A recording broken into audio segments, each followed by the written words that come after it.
Early in-person voting is now underway in a second battleground state after kicking off in Georgia earlier this week. Now, voters in North Carolina began heading to the polls today. More than 400 voting locations are currently open as the state continues to recover the damage from Hurricane Helene. Shawna Mizelle is in Durham, North Carolina for more. Shawna, good to see you at a campaign rally there.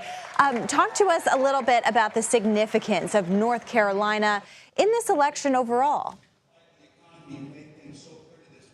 Hey, Caitlin, good afternoon. It's great to be with you. Well, North Carolina is one of those crucial battleground states that we have been following this entire election because there are going to be 16 electoral votes up for grabs. Now, this is a state that voted for Trump in 2016 and 2020. In fact, Obama was the last Democratic candidate to win this state, and that was in 2008.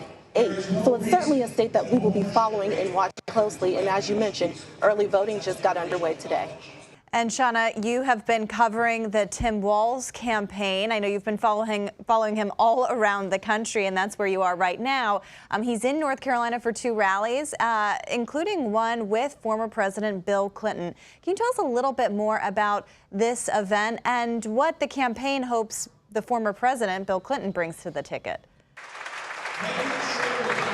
Yeah, so if you take a look right behind me, there's Governor Tim Walz, but actually sitting on stage is former President Bill Clinton. Now, Bill Clinton was actually out on the campaign trail last week in Georgia making the case to voters, and the Harris campaign is essentially hoping that former president, his name recognition and his approval within the community can help boost them come November.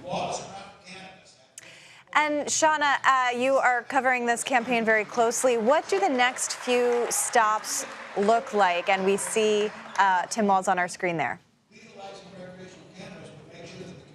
So Tim Walz is actually going to be heading to Nebraska. Nebraska is a state where folks have said it could all come down to that state. Should Harris and Trump tie for 269 and 269 electoral votes, there will be one vote up for grabs in Nebraska. Now, Tim Walz is actually from Nebraska, so he'll be there in the Cornhusker State on Saturday, but we're also going to expect to see Walz and Harris in those other battleground states like Georgia and Wisconsin. And in fact, in addition to former President Bill Clinton being here, Tim Walz will be joined by former President Barack Obama at a rally in Wisconsin next week.